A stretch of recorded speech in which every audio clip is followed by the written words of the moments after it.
Welcome to Complex Kids Simple Solutions, the podcast for parents raising complex and neurodivergent kids who are doing their best in systems that don't always make things easy.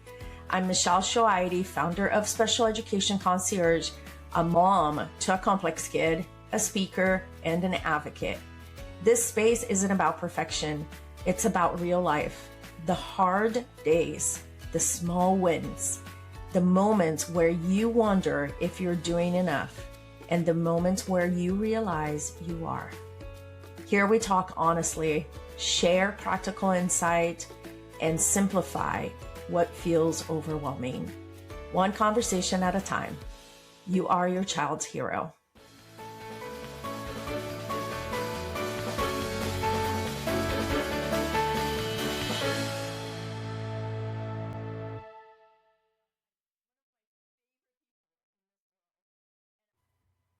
Hi everyone, welcome back to Complex Kids Simple Solutions. I'm so excited to have Holly today on the show. And Holly and I met through a really weird way online, which the majority of the people that I bring you is from online, but I'm very excited to talk to her. So welcome, Holly. Thank you. So excited to be here. Yes. All right. So there is a reason that I brought you on the show. And so tell us that reason and where you come from and what you're doing. Well, I probably occupy a very small niche in education, and more specifically special education, in that my expertise is in handwriting, and more specifically in handwriting acquisition by really young children. My expertise is not in special needs, nor am I an OT, but because the two worlds intersect, I find myself talking a lot to parents and teachers with special needs kids. And I have a great network of OTs that I am in contact with on a regular basis. We network together. And so I have access to all kinds of opinions and ideas and ways to help kids through handwriting practice, even those that struggle in this area. Yeah. And I love that. And the reason why I was like immediately like, I gotta send her a message is because my son's handwriting is not where it needs to be at all. He's in sixth grade and he barely writes and reads. So I wanted to bring you on so we could talk about this, because I think that this is a problem, around the country and the world. I feel like we are so used now to type on a phone, or even my son, he can get through with Siri to do anything that he wants. So he doesn't really have to write. I don't think that it's a choice on his writing, but we are moving away from handwriting also. So there's a lot to unpack here on what we're going to talk about. So let's start. Tell us, like, how let's say you get a kiddo and you go, okay, how do you help him? How do you start? Well, there's a lot of questions to ask before I can answer that. So things that need to be considered. First of all, age is a very big deal. And the reason it's a very big deal is because, like any motor skill, if you have been handwriting for a long time, it's ingrained in your muscle memory, the way you do it, even if you do it poorly. And if you were taught poorly or not taught at all, just expected to do it with very little explicit instruction, then the likelihood that you've mastered handwriting is pretty low, because where we start sets us up on a trajectory for improvement or struggle. And likely, because of the age of your son, he did not get the probably step-by-step explicit instruction necessary for starting correctly. So he finds himself not only at a place where he can't write well, he finds himself at a place he can't improve, because he doesn't know differently. He only knows what he knows, and he only knows what he's practiced for the last 8 years of his Yes. life. So I think knowing that your son is in 6th grade and has been doing this for a very long time, my next question would have to do with his special needs. Physical needs and cognitive needs both need to be considered when you do, Yes. when you try to teach a child handwriting. Yeah, and definitely, like, he has dyspraxia, so motor planning is a really hard thing for him. Right. That's good to know. Yes, yeah. So motor planning, and even for his speech, he has childhood apraxia of speech. So it's still that motor planning, the dyspraxia that comes with it. And of course, like, he can't read and he's in 6th grade. So there is that, intellectual disability that's also playing a role here. But, I do remember, Holly, as you were talking, and I remember my son has been getting those to this day. He is like tracing, right? So the teacher will write something and he goes over it and he traces that. So now it's like on the highlighting and he does that. He's still trying to learn how to keep the dots together. And he's been doing this for years. Since pre-K. So much. I wish I could just meet your son. And okay, well, let's do that. We're going to do that. But that is like, and this is one of the reasons why I was so excited to talk to you, because it seems to me like everything that they're doing is just repetition, repetition, repetition. But we've been repetitioning for, 8 years and it's not getting anywhere. It is. Yeah. Yes. It's not right for him. That's not right. Yes. And it's not just about him, right? It's about the kids that are out there and they still can't write. Like, we're talking to special needs moms here, right? And there's always going to be a little bit of something going on. They either, they're neurodivergent, they have autism, they have dyspraxia, they have Down syndrome. And I know that all of this plays a role, but what are we doing? If things are not helping, we need to change. And so I would love to hear when you see something like this, and we can go back to the early intervention in just a little bit, but let's finish this conversation here. But like, what would you do in a situation like this? And what do you think about the tracing? Yeah. Okay. Such good questions. Let's see.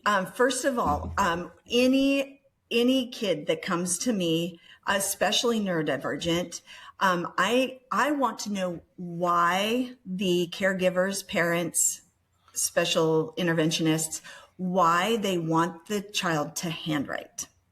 And I am listening for specific answers. If they don't know why a child should handwrite, then I need them to know why it's important that a child handwrites. And if they think that speaking and typing is enough, then I want to know why we're pushing handwriting if a child can communicate the other way. There is not a right and a wrong way, Michelle, so I just want to be really clear, because it depends on the child.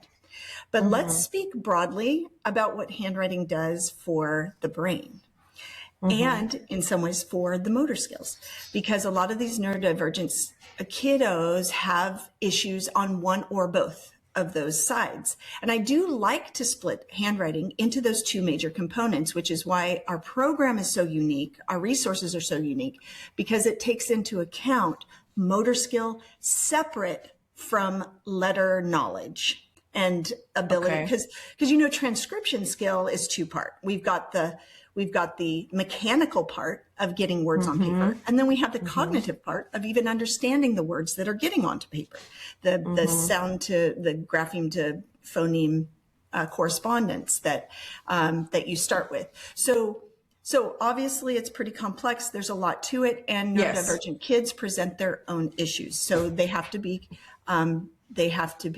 treated as such. So if your kids can hold a pencil, and if your kids can recognize letters, then yes, we can learn to map letters onto paper using the kinesthetic connection we call handwriting. Okay. And if we can break it down for those kiddos, then we can determine what piece of the handwriting monster is stopping them up. And it could be physical impairment. It could be a visuospatial issue. It could be an orientation issue, which is visuospatial, or it could be eye-hand coordination. Okay. So depending on where those bumps are in a child's handwriting attempts, we will then use activities and repetition through those activities to build the neural pathways necessary to reconnect whatever is disconnected. Okay. And so as parents, one of the things, I'll just throw out a few activities you can try and see if this is an issue. First of all, it's really important to figure out, and a lot of parents already know this, especially at 6th grade, if the difficulty is in holding a writing instrument.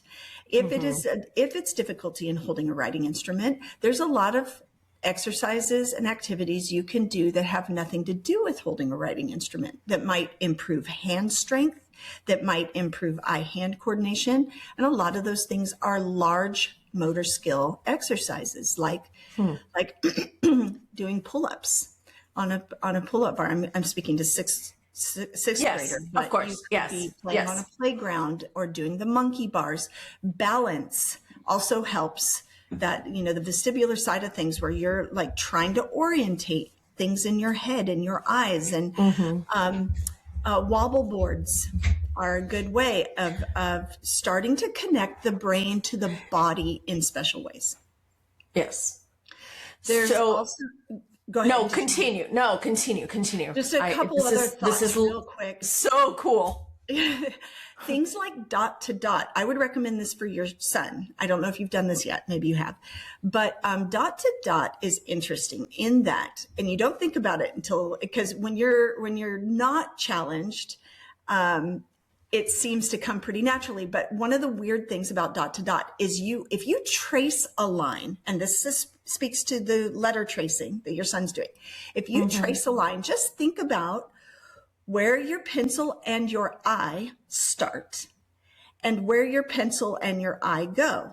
And you can see that your eye is attached to your pencil, right? As you're moving across the page. Yes. Dot to dot with no tracing line means that your eye has to go before your hand, and you have to move your eyeball and plan your move. And a lot of us do that. It seems very, very naturally. Kids like your son need practice doing that. And the closer the dots are, the easier it is for them to do it. The further those dots get apart, the harder it is. So oddly enough, if somebody were to say, hey, he needs to do more dot to dot, and he's doing super complicated dot to dots, sometimes that makes it easier for them because it's all, very tiny. But when you start asking them to draw longer trajectories, it gets harder. It's much harder for them. You can do that on a flat plane, like pencil to paper. You can also do it on a vertical plane, like you might do if you were drawing out in a board. Yes, on a board or out in nature, and you've got an easel and you're drawing those kinds of things. So, so those are just a couple of really quick thoughts in terms of breaking down where are we finding the problems. Yeah. And you were talking about, basically if you need to know where it is and you have to plan where you're going to go, that is the motor planning, correct? That is what you're doing. And when the motor planning is not quite there, that's probably where the breakdown is coming from. And I understand that. It's actually, I would love for you to take a look at it because like I said, we've been really doing the same things ever since he was in pre-K, right? And so, and now, just so you know, just to kind of round this part of the conversation, we have moved on to trying to get him to type on a keyboard. How's his finger dexterity? Fine. He's still using, two fingers or whatever, but he can find the letters on the keyboard now. And, I can show you the work that he's doing. He's still going over highlighted things with his pencil. Like it's still doing a lot of that. Yeah. So, but anyway, what drives me crazy is when, the school system is they just keep doing the same thing over and over again, expecting a different result. It's insanity. And so, it's just, and I get insane too, because I'm like, we got to move on from this. And so, I just had a thought. One of the things that I have noticed in handwriting, and I think this is with everybody in general, excuse me, is that when you use a Sharpie or something that's a little thicker, it looks so much better. So like, for example, and a like my son, when he uses a Sharpie, it looks so much better. And maybe it's just because the lines are not so thin for you to see. Okay. But one other way that I've seen that his handwriting is a little bit better is also with an Apple Pencil. So as he draws it, and I don't know if it's just the way that the pen or the pencil, like the pen glides on the screen, or if it's the Sharpie or something like that. I don't know. Have you ever noticed that? If you haven't, you should know. You should see that, because it's very interesting to me.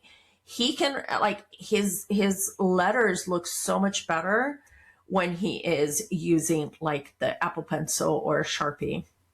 And maybe it's because we can't see it as much. Obviously, it would be very hard to write an essay with a Sharpie. So of course. We're talking somebody who is, still working on comfortable formation and that kind of stuff. And yes, you can,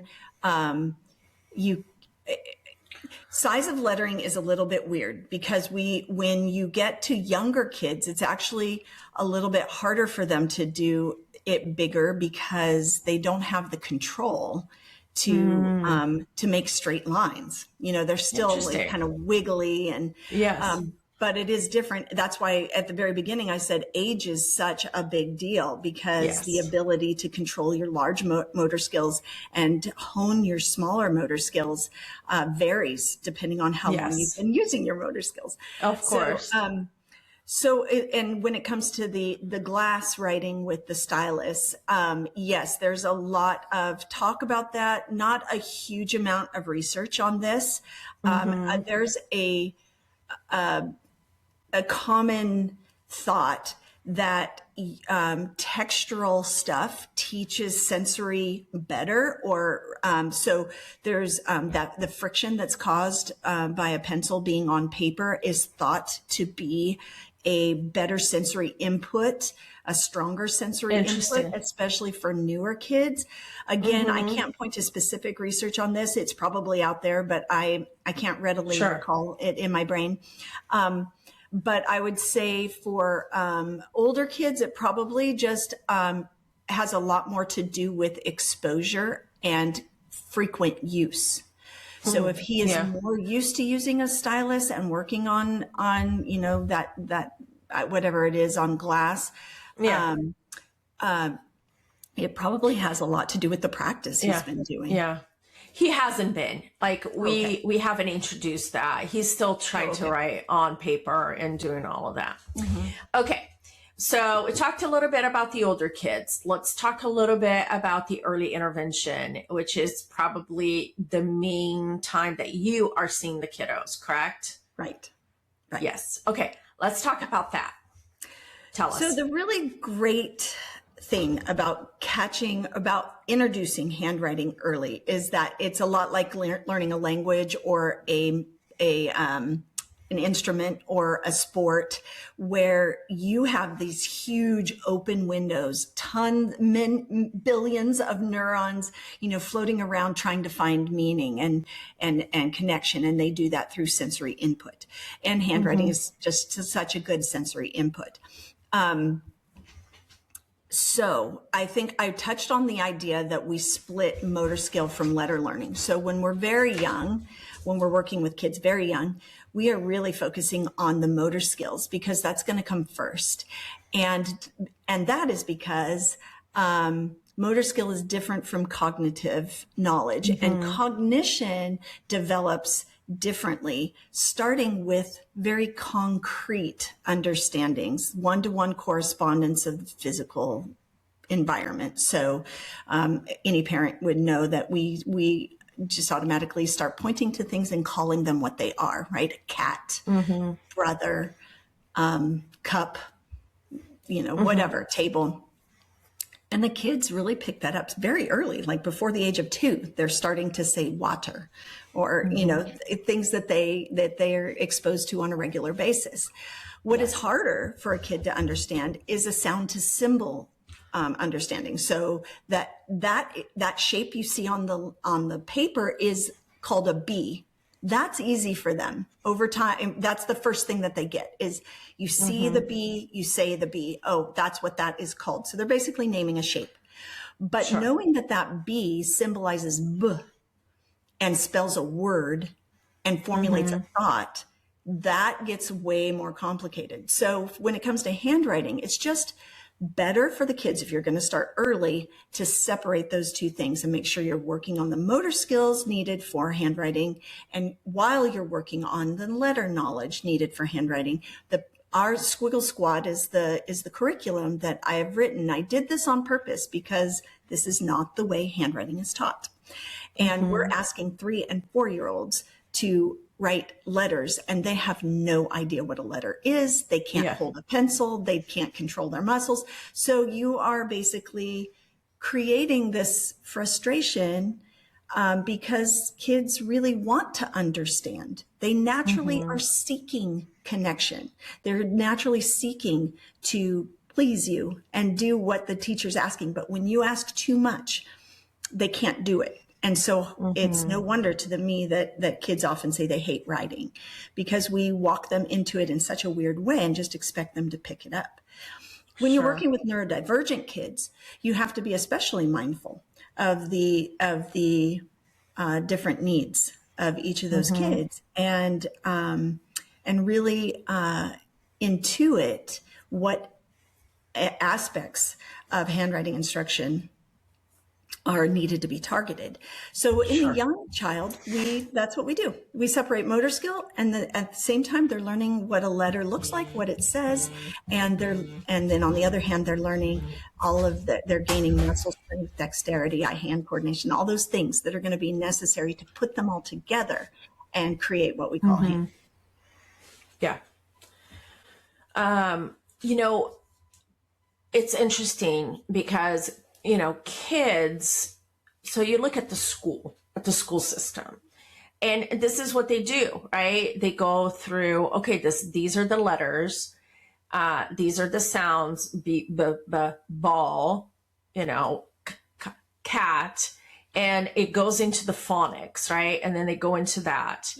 But, and it seems like it's easier to verbalize things than to think about it and put it on paper. It is. And so, I think that, and if I get what you're saying is that usually comes before the handwriting actually even really starts. It should, but schools try to introduce it all at once. Oh, so that's what you're saying. It shouldn't be that way. We should break it up. Yep. Developmentally, they're not ready to take it all at once. They're learning all these component parts that are necessary for them to be able to do it. But when you throw it all together, you really gum up all the systems and the cognitive, what's referred to as cognitive overload, presents an obstacle to the kids trying to learn. Okay. So, as a parent, all right, like for me, I would have never thought to go look for somebody who can teach my kid how to handwrite. Okay. Exactly. I know. Because he's getting OT in school and he has school, right? So you think that it's being taken care of. Right. So how would you as a parent know that you like 911 here on the handwriting, what is going on, and how, like, how would you know? What are the cues? What are the things that we should be looking for that we need extra help, that we would need to come to you? Well, you actually opened with the problem. The problem and the big red flag is if you are not seeing improvement. If you are, even over the course of a year, handwriting should improve. Now, let me make this clear. I do not, when I refer to handwriting, I am not referring to penmanship. And I think that that is a really important thing. We need legibility, yes. Do we need Spencerian script? No. Honestly, Michelle, I wish I could. my handwriting is not pretty. My handwriting, I'm not about calligraphy. We're not about beautiful penmanship. It's functional. What's that? It's functional. It's functional. And more importantly, it is a tool for the user to help them think deeply. And we have lost sight of the fact that that brain-hand connection creates a different process in the brain that helps you think better. It makes you smarter. And I think, so one thing is illegibility is an issue. If you cannot read your own writing and other people you're trying to communicate with cannot read your writing, then that needs to be worked on. There's a few other aspects that we're looking for, however. We are looking for efficiency. Does every letter you write take forever to write? This is happening to me when I was teaching up in 5th grade. I would ask the kids to write something and it would take forever. And I'm thinking to myself, these kids should be writing essays and I can hardly get them to write a sentence, let alone a paragraph, because it's so slow. And by the way, they couldn't keyboard either. They're, doing the tap, tap, tap, tap. So transcription skills, because handwriting is ultimately a transcription skill. We're getting the invisible visible on paper. That is the ultimate goal, is hone your thought, make it clear, get it visible to read. Yes. Whether whether you do that on typing or handwriting is, that's neither here nor there at this point. But the idea is transcribing our thoughts. So anyway, that's that. If they are struggling to do that, we go back to the why. Why are they struggling to do that? And when we map the letters onto paper, we start to understand the letters better. And when we map words onto paper, we start to understand words better. And when we map sentences onto paper, we start to understand thought better. And we as educators have got to understand the buildup. And that's why starting young is so great, but you have to build it up. And to your question about what parents should do, I feel for parents because I am struggling right now to help educators understand why what they're doing is they're not doing it well. And I do want to be quick to say that it's not educators' fault. This is not being taught in teachers' colleges. This isn't even being taught in OT schools. OT is about much about the mechanical and brains connection that happens between the hand. But when it comes to actually instructing how to make letters and teach letters and put letters together to string them together to make words and thoughts, that is not touched on. And teachers' colleges is where they first just sort of disappeared the art of handwriting instruction. And now schools Yeah. admin, etc. They're going into that. Yeah. Well, no, well, here's the thing. They first pushed all of this hard, STEM, computers, etc. So they pushed out handwriting.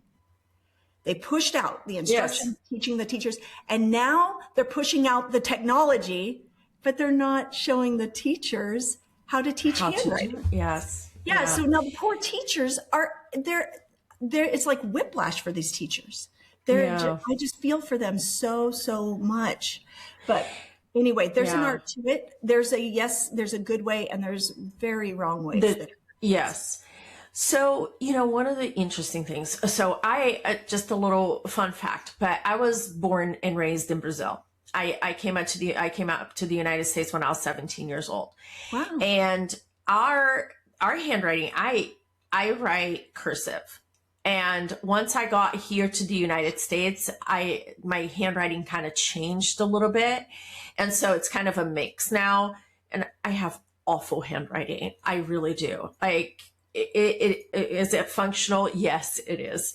But I am not, but I used to write a journal. So I used to write every night, and I have a bunch of journals in some boxes here, right, that I brought from home. And there's a lot of that. And also I do, when I first moved to the United States, I needed to learn English, right? And so learning English, it wasn't just learning English. So when I came up, I had a little bit of basic knowledge of English, and I'm getting to a point, I promise. But so I decided to take a class in college here because I had finished high school. So I took I can't remember what it was. Was it economics or social something? I can't remember. But basically, the first time that I read through, I would have to highlight the words that I didn't know, look it up. And then one of the things that I realized is that, and it's like this to this day, okay, is that once I read something, when I write something, that is when I make the connection and I start learning. Yes. Because it's it's in my head, and I am putting it down on paper, and I have to think about what it is that I'm writing. And yes.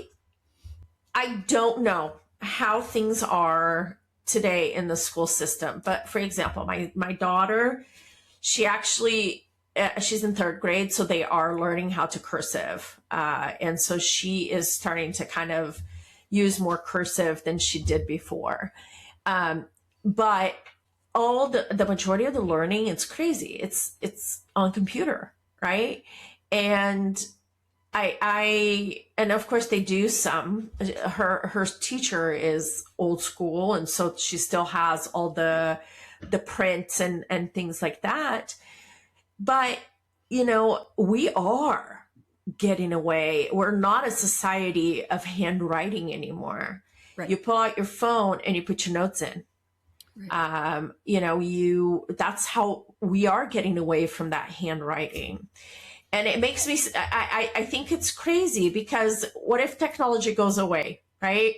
Like, what if zombie world comes and everything stops and we lose power, whatever. So we need to be able to do that. We're going to have to be able to, so.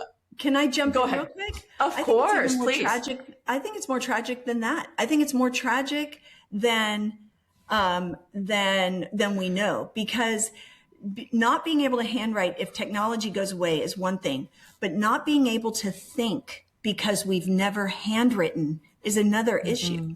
We're actually not, when you take away handwriting, you just touched on it.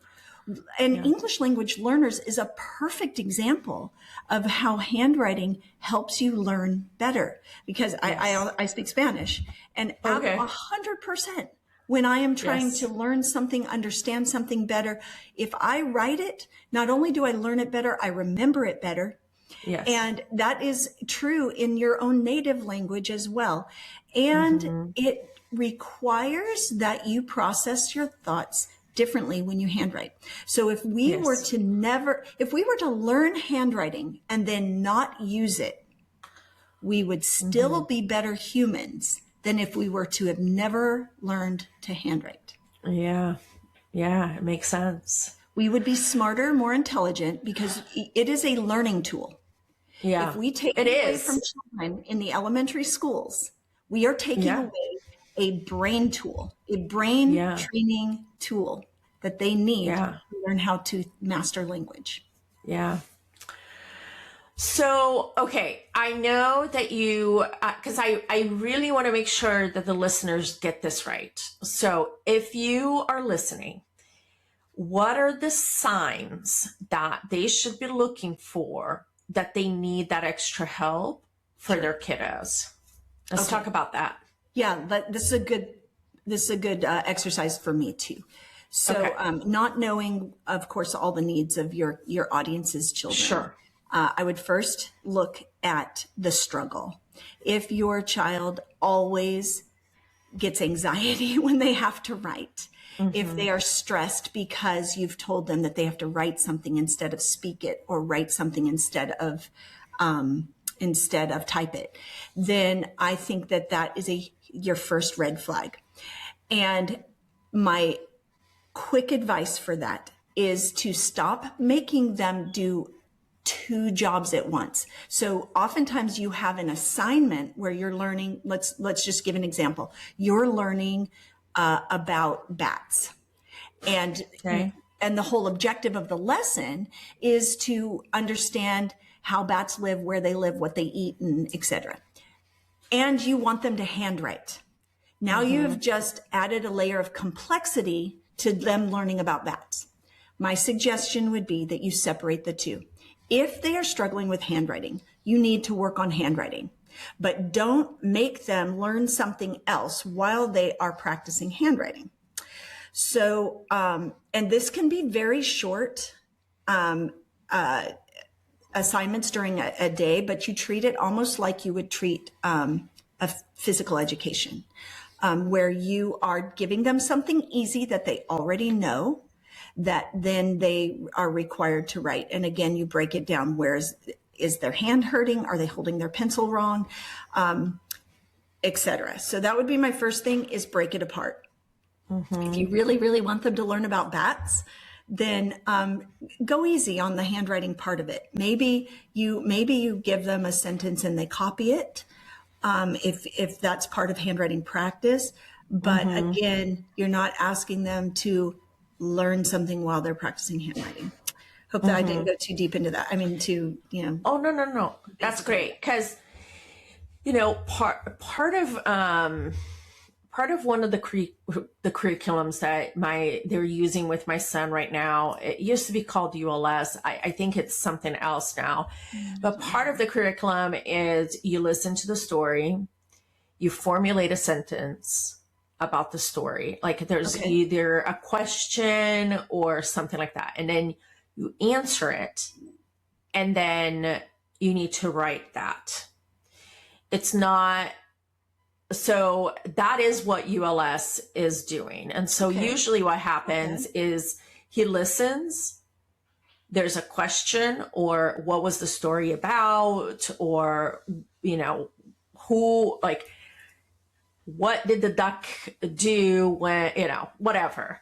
And then he thinks of the sentence, he says the sentence, and then he writes it.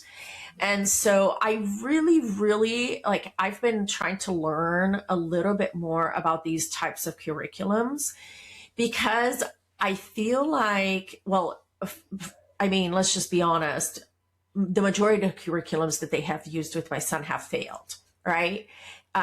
Because let's be honest, he's in 6th grade. And so, I think that there are different ways, and that's exactly what you were saying before. I don't think teachers are being taught how to teach in the world that we're in. I think that the majority of, like, for example, my daughter has to do this GG is what it's called, the damn GG. It's, I mean, and if you don't do it by the end, and all she does is stand like in front of the computer, and it's about shapes and where the shapes go, or, then now it's into math and fractions and things like that. But it's all on the computer. And she's behind, she's 9, she's in 3rd grade. Okay. But this is what they do. Like, they're just putting kids in front of the computer and doing those things. And it's part of their quote unquote curriculum because they have to do this. So anyway, my whole thing here is, and I just went on a totally different tangent, and I apologize, Holly, but I think that teachers need to learn how to teach. And just like you said, the sad thing is, I think the teachers need to be allowed to teach. Or maybe that. I don't know that a lot of them know how to teach handwriting, but a lot of them know how to teach. And they just are not given the setup, the prep time, the like allowing them to figure out what the objectives of the learning should be. They're told what the objectives are. It doesn't matter where the kids are or what they need. The teachers are told that they have to do this. And then they're like, and I know this because I was in 3rd, 4th, and 5th grade when I left the classroom, and I was just aching for these kids. I'm like, what you guys are making us do in the classroom is not helping this child, this one right here, that I know what she needs, and it's not this. And that's where the IEPs come in, right? But it's almost like we should be doing an IEP for each child, because it's whole. I will tell you, Michelle, it's whole class instruction is a problem right now. It's not just the special needs kids. They have enough needs of their own, and teachers have struggles with the ones that are needing a different kind of approach. But it's really sad. And it's why a lot of teachers are leaving the classroom, because they see that the needs of the neurotypical are not being met. Yeah, it's crazy. My daughter has state testing all next week, and she's all stressed out about it. And that's such a bad place to start. Like, how do you test a child that's stressed? That's right. Right? It's not fair. Yeah. It's just like, what if I don't pass? What if I don't pass? I'm like, Rio, you've been like, she's great. Like, she's so good. Like, this little girl is amazing. She does things on her own. She's super independent and all of that. But but she's stressed out about it. So anyway, have to be put through all that. Yeah. Okay, so we're getting to the end here. I usually ask a question at the end. So if there was one thing that the moms and the parents who are listening right now that they should get out of today's, and that you want them to understand, tell them what that is. Well, just hearkening back to the things that we talked about, I think it really is important for, can I say 2 things? Yes, you can say 2 things. The first would be start them well by decoupling the different components or aspects of handwriting instruction, and give them a chance to practice, and make sure that they're practicing correctly. And by that, I mean, like, directionality is important. Don't have them writing their name bottom to top if eventually you want them to write top to bottom, because those are motor skills that are ingrained into their muscle memory. And the automatic movement is, the more you do it, the more it becomes automatic, whether it's right or wrong. So start them correctly. The second, and more important, I think, more to your situation, and possibly those that are parents of older kids in elementary school or even older, is don't beat the dead horse. If something is not going right, you see value. Let's just stick on handwriting. Let's say that you see value in handwriting. Even if you can't exactly say why, you do see the value in handwriting. but handwriting is a struggle, then we need to look at it from a different angle and figure out a better approach to helping your child. Yeah. Well, thank you, Holly. Thank you for being here. I really appreciate it. Tell everybody how they can find you, and if you do things online, if you only do it in person, give us your... Yeah, I'm not providing tutoring services at this time, except locally to parents that come into my place. But my curriculum is called Squiggle Squad, and that's because it is coupled with little animals that encourage kids to move in stroke directions conducive to letter formation. So lines the lemur, bubbles the bunny, slide the seal, etc. And the kids learn to move, and then those animals come together to play, which means the movements come together to put to make the letters, to form the letters in the correct way. And that is for pre-K through about second grade. So 4 years old to about 7 or 8 years old. And you can find me at squigglesquad.com. You can email me directly. It comes right to my inbox at holly@squigglesquad.com. And find us on Instagram at Squiggle Squad Handwriting. And lastly, and maybe importantly for those readers out there, I do a Substack articles through Holly on Handwriting. So you can find my research articles on Substack. Awesome. That's awesome. Holly, it's been so good to have you. Thank you for taking the time to come here. And everybody out there, we will see you next week. All right. So there's a reason that I brought you on the show. And so tell us, have to solve everything today, and where you have to come from and what you're doing. If this Well, I probably occupy a very small niche in education, and more specifically special education, in that my expertise is in handwriting, and more specifically in handwriting acquisition by really young children. My expertise is not in special needs, nor am I an OT, because the